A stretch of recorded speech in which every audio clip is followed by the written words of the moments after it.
अस्सलाम वालेकुम everyone and उम्मीद करता हूँ कि आप सब खैरियत से होंगे। आज अपनी इस वीडियो के अंदर मैं आपसे डिस्कस करूँगा दो ऐसे रीजन्स को जिसमें हम कुछ चंद एक की पॉइंट्स हैं जो मेरे जहन में थे, मैंने चाहा कि मैं आपसे वो डिस्कस करूँ और चेक करूँ कि कौन सा region according to the point किस के लिए ज़्यादा बेहतर और अच्छी फिजिबिलिटी रखता है। बात हम करेंगे आज barrier town versus barrier orchard की, कि इन दोनों रीजन्स के अंदर हमें क्या क्या अपॉर्चुनिटी मौजूदा वक्त के अंदर या फिर आने वाले वक्त के अंदर देखने को मिल रही है। कुछ के एक की पॉइंट्स हैं, चंद एक जो है ना वो मैंने रखे हैं। उनमें से एक है कि डेवलप्ड और एक सोसाइटी जो डेवलपिंग प्रोसेस के अंदर है अभी या फिर वो गुजर रही है उस प्रोसेस से, उसमें हमारे पास कौन कौन सी मेजर अपॉर्चुनिटीज़ हैं जो देखने को मिलती हैं। फर्स्ट वन जो उसमें आती है, एक आपका जो डेवलप्ड सोसाइटी या रीजन है उसमें हमें मैक्सिमम जो इंटेंशन या फिर अट्रैक्शन देखने को मिलती है वो मिलती है एंड यूज़र के लिए, क्योंकि वहाँ पर आपको मैक्सिमम फैसिलिटीज़, अमेनिटीज़ या फिर एक पॉपुलेशन के अकॉर्डिंग टू जो मिनिमम रिक्वायरमेंट होती है उस एरिया की वो फुलफ़िल होती हुई देखने को मिलती है। जबकि एक जो डेवलपिंग सोसाइटी है उसके अंदर आपको ये चीज़ें इन अ वाइल कह लें कि देखने को मिलती है कि कुछ एरियाज़ के अंदर जो डेवलप हो चुका होता है सोसाइटी का, वहाँ पर तो आपको वो चीज़ें देखने को मिलती हैं, लेकिन कुछ एरियाज़ ऐसे भी होते हैं जो भी डेवलपिंग प्रोसेस के अंदर होते हैं, वहाँ पर भी डेवलपमेंट का काम चल रहा होता है, तो ऑटोमेटिकली उन एरियाज़ के अंदर में वहाँ पर वो चीज़ देखने को नहीं मिलती। तो इसमें हमें दो या फिर यूँ कह के तीन चीज़ें देखने को मिलती हैं एट द एंड। उसमें आपको मिलता है एक तो इन्वेस्टर डेवलपिंग सोसाइटी के अंदर, जो सेकंड वन चीज़ आपको मिलती है वो मिलता है आपको बिल्डर, जो थर्ड वन और लास्ट वन चीज़ है वो आपको मिलता है एंड यूज़र। जबकि डेवलप्ड सोसाइटी के अंदर आपको जो फर्स्ट वन चीज़ है वो मिलती है एंड यूज़र, जो सेकंड चीज़ है वो आपको मिलता है यहाँ पर देखने को बिल्डर। देन उसके बाद अगर हम बात कर लें अप्रूवल्स की, अगर एक सोसाइटी जो फुली अप्रूव्ड हो चुकी है सभी अथॉरिटीज़ से या जितनी भी मैक्सिमम आपकी बड़ी अपर बॉडीज़ हैं, जो भी गवर्नमेंट बॉडीज़ हैं उनसे, तो उसमें उन अप्रूवल्स के बाद क्या प्राइस इम्पैक्ट हमें देखने को मिलता है, ये भी चीज़ अपनी आज की इस वीडियो में हम लोग डिस्कस करेंगे कि जो अप्रूव्ड एरियाज़ हैं बैरिया में स्पेशली अगर बात कर लीजिए उसमें क्या प्राइस इम्पैक्ट हमें आफ्टर अप्रूवल्स देखने को मिला, और जो स्टिल अभी एरियाज़ नॉन अप्रूव्ड है वहाँ पर प्राइस इम्पैक्ट हमें क्या देखने को मिल रहा है। देन जो सेकंड चीज़ है अप्रूव्ड एरिया के अंदर वो हमें ये देखने को मिलती है कि एक जो क्लाइंट सेटिस्फेक्शन है, इन अ सेंस कि वो कुछ लोग कहते हैं कि यार हमने नॉन अप्रूव्ड एरिया के अंदर इन्वेस्टमेंट ही नहीं करनी, तो उनके लिए एक मेंटल सेटिस्फेक्शन प्लस जो इनसिक्योरिटी होती है वो एक रिमूवल का फैक्टर वहाँ पर एडअप होता है कि अप्रूवल्स के बाद आपका वो जो एक इनसिक्योरिटी वाला कंसर्न है कि यार ये हमें इनसिक्योरिटी है कि हम अगर यहाँ पर इन्वेस्टमेंट करते अल्लाह ना करे कोई कल को आके गवर्नमेंट बॉडी उसको डिमोलिश कर देती है या फिर डिस्टर्ब करती है, तो हम किस जगह पे स्टैंड करेंगे, तो वो वाला एक फैक्टर इसमें से एक्सक्लूड हो जाता है, एलिमिनेट हो जाता है। तो अप्रूवल्स के बाद वो चीज़ एक हम देखेंगे। Then transaction cost, non approved area के अंदर और अप्रूव्ड एरिया के अंदर हम क्या ट्रांजैक्शन कॉस्ट बियर करते हैं वो भी अपने आज के इस वीडियो के अंदर ही हम स्टडी करेंगे। आफ्टर दीज पॉइंट्स हम ये भी देखेंगे कि रेजिडेंसी या फिर इन्वेस्टमेंट दोनों सोसाइटीज़ के अंदर हमें किन रीजन्स के अंदर देखने को मिलता है, कि हम रेजिडेंसी में जाएं तो मेन डेवलप सोसाइटी के अंदर जाएं या फिर नॉन डेवलप्ड या फिर अभी जो चीज़ डेवलपिंग प्रोसेस के अंदर है वहाँ पर जाएं, जिसमें यूँ कहने का हमें कुछ अर्सा के लिए अगर वेट भी करना पड़े तो हम कर सकते हैं। ये चीज़ हम अपनी आज की इस वीडियो में देखेंगे। मेजर जो बिज़नेस इन्वेस्टमेंट्स हैं वो किस एरिया के अंदर जो है ना हमें देखने को मिलती हैं, या फिर अपॉर्चुनिटीज़ के अकॉर्डिंग टू बात किया तो मैक्सिमम अंडरस्टूड बात है कि जो एरिया डेवलप्ड है वहाँ पर हमें बिज़नेस अपॉर्चुनिटीज़ भी अकॉर्डिंग टू द सिचुएशन या according to the population maximum देखने को मिलती हैं। जो डेवलपिंग सोसाइटीज़ हैं फिर यहाँ पर डेवलपिंग कंट्रीज़, ऑटोमेटिकली वहाँ पर पॉपुलेशन जो है वो ग्रो कर रही होती है, तो वहाँ पर भी आने वाले वक्त के अंदर आपको अपनी बिज़नेस अपॉर्चुनिटीज़ के अंदर एक ग्रोथ होती हुई देखने को मिलती है। ये भी अपनी आज के इस वीडियो में हम देखेंगे। Then at the end return on investment हमें किस में देखने को मिलता है, यहाँ पर ट्रांजैक्शन फ्लो मैक्सिमम या फिर इन्वेस्टर इंगेजमेंट किस एरिया के अंदर ज़्यादा देखने को मिलती है, वो भी आज के अपने इस वीडियो के अंदर हम डिस्कस करेंगे। फर्स्ट ऑफ ऑल हम बात कर लेते हैं बैरिया टाउन की एंड बैरिया ऑर्चर्ड की। तो बैरिया टाउन की अगर मैं बात करूँ 2002 से ऑनवर्ड टिल अभी तक तकरीबन 20 साल का एक अरसा बनता है जिसके अंदर इस रीजन ने मैक्सिमम डेवलपमेंट, मैक्सिमम एरियाज़ के अंदर पॉपुलेशन और मैक्सिमम फैसिलिटीज़ के जो एक स्टैंड मार्क है उसको अटेन किया है। वजह क्या है, इसकी मैनेजमेंट है, इसका जो एक कह लें कि डेवलपर का बैक एंड पे स्ट्रॉन्ग पोजीशन के साथ स्ट्रॉन्ग एक्शन के साथ आना है, जिसने मैक्सिमम चीज़ें विद प्लान डिप्लॉय की जो लोगों की नीड थी अकॉर्डिंग टू द टाइम उसी हिसाब से। तो अब अगर हम आज एज ए रेशो एक छोटा सा मैं आपसे डिस्कस कर रहे हैं चीज़ को कि हम as a population ratio discuss करें बहरिया को, तो तकरीबन मोर देन 60 to 70% पॉपुलेशन आपको within the Bahariya sector ई तक देखने को मिलती है। उससे ऑनवर्ड आगे सेक्टर एफ जो है वहाँ पर भी आपको तकरीबन 30-40 की रेशो डिफरेंट ब्लॉक्स के अंदर लोगों की देखने को मिलती है, जहाँ पर लोगों ने घर बना के प्रॉपर रिहाइश की हुई है। देन इसमें अगर आप थोड़ी सी देख लें कि प्रॉपर्टी की नेचर क्या है, तो अब हमारे पास जो भी प्रॉपर्टी यहाँ पर अवेलेबिलिटी में आ रही है या फिर देखने को मिल रही है, तो वो हमारी बनती है मेच्योर प्रॉपर्टी। मेच्योर प्रॉपर्टी साफ सी बात है अपनी कॉस्ट को भी उसी तरह से ऊपर लेके आती है। उसकी वजह क्या है कि उसके नियर टू जो फैक्टर हैं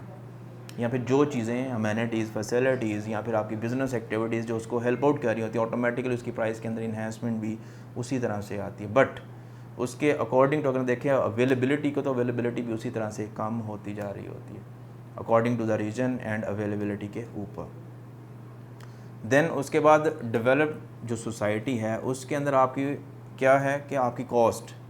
ट्रांजैक्शन कास्ट है। फॉर एग्जांपल बहरिया है, बहरिया में सभी के सभी जितने भी सेक्टर्स के अल्हम्दुलिल्लाह वो सारे के सारे हो चुके हैं अप्रूव्ड एलडीएस से, तो इनके अंदर ऑटोमेटिकली आपकी तकरीबन 3 to 4 लाख रुपीज़ की कॉस्ट भी ऐड होती है, जिसमें आपका सीवीटी स्टैम्प ड्यूटी टैक्स आ जाता है, आपका इनकम टैक्स आ जाता है, आपकी टीएमए टैक्स आ जाता है। बट यही चीज़ अगर हम देखें नॉन अप्रूव्ड एरिया के अंदर या फिर अभी एरियाज़ जो इन प्रोसेस हैं, in process in a sense कि बहरिया ने अप्लाई किया हुआ है, मैं उसको non approve in a sense कहूँगा कि अभी वो स्टिल इन प्रोसेस हैं। उसका मतलब कतई ये नहीं होगा कि वो एरियाज़ हैं ही नहीं हैं एलडीए की कंसिडरेशन में या फिर एलडीए उसको कंसीडर ही नहीं करा। नॉन अप्रूव्ड मीन्स कि वो एरियाज़ जो भी स्टिल अंडर प्रोसेस हैं एलडीए की अप्रूवल्स के अंदर। उन एरियाज़ की अगर बात कर ली जाए तो वहाँ पर जो ट्रांजैक्शन कास्ट है, जो अप्रूव्ड एरिया के अंदर ट्रांजैक्शन कास्ट है, उसमें आपको तकरीबन 3 से 4 लाख रुपए का डिफरेंस देखने को मिलेगा इन सिंपल वर्ड। यानी कि अगर आप 10 मरला प्लॉट की ट्रांजैक्शन मेच्योर करने जाएंगे तो आपको तकरीबन 3.5 से 4 लाख रुपए अपने जो है इस चीज़ के टैक्सेस की मद में पे करना पड़ेंगे। रेस्ट ऑफ द जो चीज़ है वो फैसिलिटेशन फ़ी है बहरिया की अपनी जो 2,08,800 रुपये है, तो तकरीबन 6 से 7 लाख या 6.5 लाख के आसपास आपकी ये कॉस्ट जो है वो बन जाती है डेवलप्ड या फिर प्रॉपर अप्रूव्ड एरियाज़ के अंदर, जिसकी वजह से एक जो आपका इन्वेस्टर है वो थोड़ा सा बैक पे हो जाता है कि यार अब मेरी कॉस्ट बढ़ रही है यहाँ पे, तो मुझे अपनी उस कॉस्ट को भी अपने उस प्राइस के अंदर एडअप करके कवर अप करना है। उसी के अकॉर्डिंगली वो फिर क्या करता है, अपनी इन्वेस्टमेंट को भी थोड़ा सा लिंक ऑन करता है। बट उसमें एक जो रोटेशन है आपकी मनी रोटेशन है वो थोड़ी सी स्लो डाउन हो जाती है। इसी तरह से आप बात कर लूँ थोड़ी सी मैं कि रेजिडेंसी नो डाउट आप अगर आते हैं एक प्रॉपर अप्रूव्ड सोसाइटी के अंदर, उसमें आपको जिस तरह से मैंने जिक्र किया कि पॉपुलेशन की इस वक्त ग्रोथ बहरिया के अंदर मोर देन 60 से 70% एग्जिस्ट कर रही है, तो ऑटोमेटिकली आपके लिए ये बेहतर सोसाइटी है रेजिडेंसी के लिए। इसमें जिस तरह से पॉपुलेशन की ग्रोथ एग्जिस्ट कर रही है, आप आते हैं आपको यहाँ पर स्कूल देखने को मिल रहा है, आपको यहाँ पर तकरीबन हर कमर्शियल बैंक की जो ब्रांच है वो देखने को मिल रही है। हर तरह की कमर्शियल एक्टिविटीज़ जो मेजर ब्रांड्स हैं डिपार्टमेंटल स्टोर्स के, इम्तियाज़ हो गया, अल-फतेह मॉल हो गया, विक्टोरिया सिटी हो गया, मैक्सिमम जो हैं वो आपको यहाँ पर वॉकिंग डिस्टेंस के ऊपर देखने को मिलते हैं। On the other side fast food chains में जो बड़े नाम इस वक्त वर्ल्ड वाइड भी चल रही हैं और लोकल भी चल रहे हैं, वो भी सभी के सभी आपको यहाँ पर देखने को मिल रहे हैं। उसके बाद जो चीज़ है कि रिटर्न ऑन इन्वेस्टमेंट हम इस तरह से कह सकते हैं कि जैसे जैसे आपकी सोसाइटी में पॉपुलेशन बढ़ती है, पॉपुलेशन के बाद आपकी ऑटोमेटिकली क्या होता है, बिज़नेस एक्टिविटीज़ बढ़ती हैं, एरिया वो मैक्सिमम डेवलप हो जाता है, तो वहाँ पर फिर प्राइसेस भी उसी के अकॉर्डिंगली इन्हेंस कर रही होती हैं। बट आपका जो भी बंदा वहाँ पर ट्रांजैक्शन करने आता है वो आपका होता है एंड यूज़र। इन्वेस्टर बहुत कम आपको इन एरियाज़ के अंदर देखने को मिलेगा। अब इसमें हमारे पास फिर अपॉर्चुनिटी बनती कहाँ पर है, कहाँ पर हम एक अच्छा इन रिटर्न प्रॉफिट ले सकते हैं, तो उसमें हमारे पास जो चीज़ देखने को मिलती है वो है कमर्शियल प्लॉट लेके हम उसको कंस्ट्रक्ट करके इन अ सेंस आप कह लें कि रेंटल वैल्यू वहाँ से रिटेन कर सकते हैं, या फिर कोई अपना बिज़नेस हम वहाँ पर रन करके वहाँ से भी एक अच्छा इन रिटर्न प्रॉफिट लेके उसको कह लें कि फर्दर आगे प्रोसीड कर सकते हैं। क्योंकि थ्रू आउट अभी तक आप आएंगे, अगर आप आगे विज़िट करते हैं थोड़ा सा बहरिया का, तो आपको मैक्सिमम जो है वो एरियाज़ डेवलप्ड देखने को मिलेंगे। कमर्शियल एक्टिविटी के हवाले से भी अगर मैं बात करता चलूँ तो मेन जो जिना एवेन्यू है बहरिया का वो मैक्सिमम जो है वो डेवलप है और मैक्सिमम वहाँ पर आपको कमर्शियल एक्टिविटीज़ देखने को मिल रही हैं। प्राइसेस में थोड़ा सा मैं आपको कंपैरिजन देता चलूँ तो बहरिया ऑर्चर्ड का फ़ेज़ 1 देख लें और बहरिया का सेक्टर ई या एफ़ देख लें, तकरीबन आलमोस्ट दोनों की प्राइसेस सेम आपको देखने को मिलेंगी। वजह क्या है, बहरिया ऑर्चर्ड का जो फ़ेज़ 1 है वो अप्रूव्ड है, वहाँ पर जो उसके चारों डिस्ट्रिक्ट हैं, साउदर्न, सेंट्रल, ईस्टर्न, नॉर्दर्न, सभी के अंदर आपको मैक्सिमम पॉपुलेशन, मैक्सिमम बहरिया ऑर्चर्ड की जो फैसिलिटीज़ या फिर अमेनिटीज़ हैं वो देन नियर टू उसके कमर्शियल एक्टिविटीज़ आपको देखने को मिल रही हैं, जिसकी वजह से उसकी प्राइसेस आलमोस्ट नियर टू बहरिया के सेक्टर ई या एफ़ के अराउंड अबाउट में फॉल करती हैं। बहरिया ऑर्चर्ड के अंदर अब थोड़ा सा मैं बात कर लूँ ऑर्चर्ड के हवाले से कि आया कि हमारे पास फिर जो एक डेवलपिंग सोसाइटी है उसमें क्या अपॉर्चुनिटी है। तो उसमें भी जिस तरह से मैंने जिक्र किया कि इन्वेस्टर की एंगेजमेंट, साफ सी बात है, एक जो डेवलप सोसाइटी है उसमें से तो इन्वेस्टर एलिमिनेट हो गया, वो निकल गया वहाँ से, देन वो किस साइड में मूव करेगा जहाँ पर उसके पास अभी भी क्वेश्चन है या फिर एरियाज़ हैं जहाँ पर अगर वो इन्वेस्टमेंट करता है तो उसके अगेंस्ट उसे एक अच्छा इन रिटर्न प्रॉफिट देखने को मिलता है। उसमें आपका फिर बहरिया ऑर्चर्ड बेहतर फिजिबिलिटी रखता है, क्योंकि उसमें उसका फ़ेज़ 2 हो गया, फ़ेज़ 1 हो गया, फ़ेज़ 1 के अलावा फ़ेज़ 4 हो गया, फ़ेज़ 3 हो गया। किसी में भी आप इन्वेस्टमेंट करें तो इन रिटर्न आप एक अच्छा प्रॉफिट ले सकते हैं, क्योंकि through out main Raiwan road के ऊपर इस वक्त आपकी जो मेजर बड़ी सोसाइटी हैं जैसे अलकबीर हो गया, आपका लेक सिटी हो गया, ये बड़े नाम हैं जो गिने जाते हैं राइवन रोड के ऊपर। यहाँ पर भी आप पामल्ला रेट जो है तकरीबन मोर देन 12 लाख से ऊपर की प्राइस के अंदर देखने को मिलेगा। बट आज भी अगर आप मेरी ऑर्चर्ड में आते हैं तो आपको यहाँ पर प्लॉट की प्राइस उससे नीचे की कॉस्ट के अंदर भी देखने को मिलती है, जो कि एक क्लाइंट के लिए बहुत बड़ी अट्रैक्शन का मुझे बनती है। सेकेंड जो चीज़ है, यहाँ पर आपके पास एंड यूज़र है। एंड यूज़र की एक जो गुडविल कह रहा हूँ सॉरी, एक जो आपकी ना पॉकेट साइज़ या फिर आप जितना मैक्सिमम कह लें कि विलिंग टू पे हो,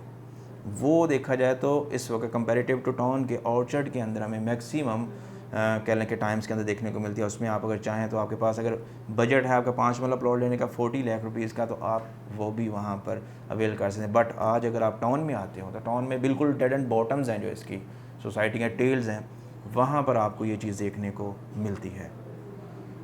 ऑर्चर्ड में हमारे पास रिटर्न ऑन इन्वेस्टमेंट के अगेंस्ट जो एक अच्छी चीज़ है वो ये है कि हम अगर वहाँ पर शॉर्ट टर्म में खेलना चाहें तो शॉर्ट टर्म में भी हमारे पास अपॉर्चुनिटीज़ हैं। जिस तरह से आजकल बात कर लिया फ़ेज़ 4 के हवाले से, फ़ेज़ 4 में हमारे पास इस वक्त बहुत ज़्यादा इन रिटर्न प्रॉफिट जो है ट्रांजैक्शन फ़्लो के अकॉर्डिंगली देखने को मिला, क्योंकि वहाँ पर क्लाइंट की कह के इंटरेस्ट बहुत ज़्यादा है। 10 मरला की प्लॉट की अपॉर्चुनिटी वहाँ पर जो मिनिमम प्राइस है वो तकरीबन 65 लाख से लेके अच्छा प्लॉट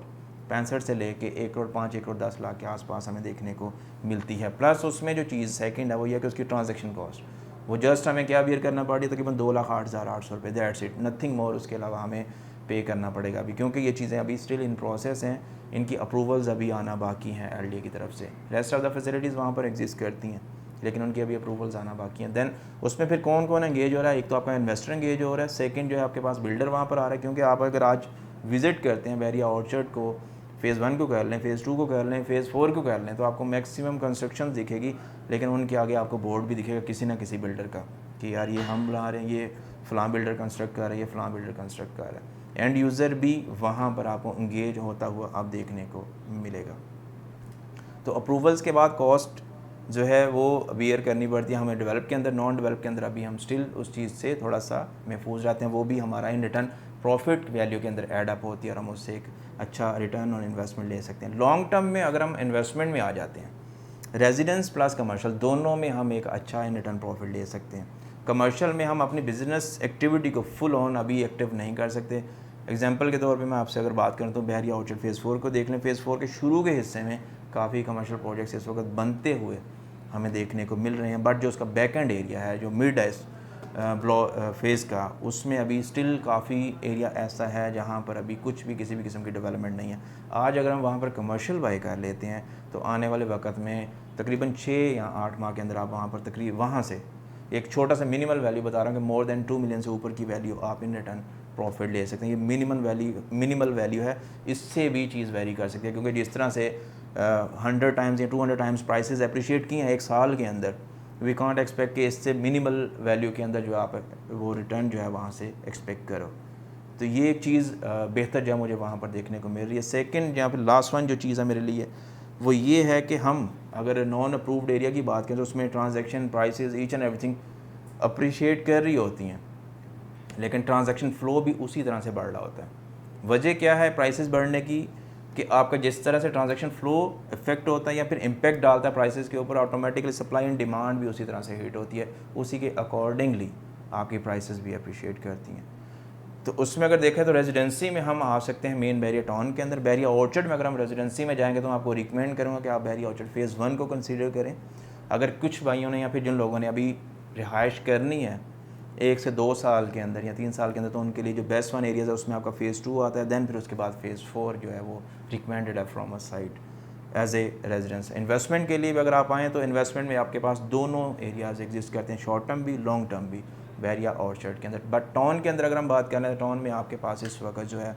वो मोर देन कह लें कि लॉन्ग टर्म कंसिडरेशन में मैं रखूँगा चीज़ों को। शॉर्ट टर्म में भी नो डाउट चीज़ों के अंदर वैल्यू एड अप हो रही है, लेकिन वो फिर मिनिमल वैल्यू तकरीबन अभी भी अगर मैं बात करूँ तो प्लॉट्स के अंदर जैसे ही अप्रूवल आई उसके बाद 2 से 3 या फिर 4 लाख रुपया हमें डिफरेंट एरियाज़ के अकॉर्डिंग टू प्राइसेस के अंदर देखने को मिला एड अप होता हुआ, और स्टिल चीज़ें अभी ऊपर जानी बाकी हैं,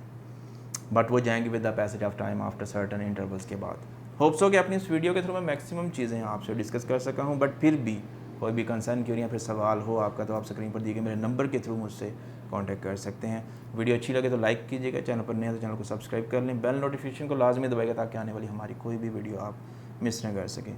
दोबारा हाजिर होगा, तब तक के लिए दुआ में याद रखिए, खुश रहें, आबाद रहें, अल्लाह हाफ़िज़।